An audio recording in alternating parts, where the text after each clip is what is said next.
మకర రాశి వాళ్ళకి జనవరి మాసంలో 2 గ్రహాలు దివ్యంగా అనుకూలిస్తున్నాయండి. శని అండ్ శుక్రుడు ఇద్దరు కూడా చాలా బాగున్నారు. దీనివల్ల ప్రయాణాలు అనేటువంటివి చేసే అవకాశాలు కానీ, విందు వినోద కార్యక్రమాల్లో పాల్గొనడం కానీ, కుటుంబ సభ్యుల యొక్క కలయిక కానీ కనబడుతోంది. డబ్బు కాస్త ఖర్చు పెట్టుకునే అవకాశాలు ఎక్కువగా ఉన్నాయి కాబట్టి మితిమీరిన ఖర్చులకైతే వెళ్ళొద్దు, కాస్త జాగ్రత్తగా ఉండాలి. సమయానికి కానీ లేకపోతే కష్టానికి తగిన ప్రతిఫలం తప్పకుండా దక్కుతుంది అని చెప్పచ్చు.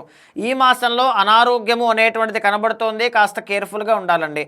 ఎందుకంటే 12th అండ్ ఫస్ట్ హౌసెస్లో రవి అనేటువంటి ఆయన ఉంటారు.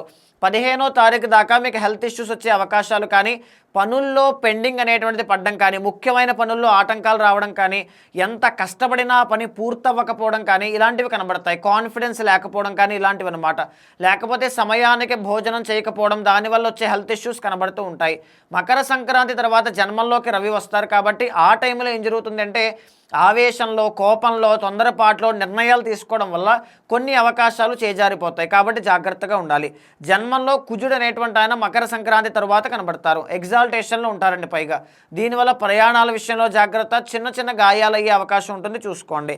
అయితే బుధుడి యొక్క బలం బాలేదు కాబట్టి వ్యాపారస్తులు ఎవరైనా ఉంటే కనుక వ్యాపారంలో మంచి అభివృద్ధి అనేటువంటిది కలగాలి అంటే సమయస్ఫూర్తితో అడుగులు వేయాలి, తెలివితేటలతో నిర్ణయాలు తీసుకోవాలి. బుధుడు బాగాలేదు కాబట్టి విద్యార్థులు జాగ్రత్తగా ఉండాలి. విష్ణు సహస్రనామ పారాయణ అనేటువంటిది చేయండి.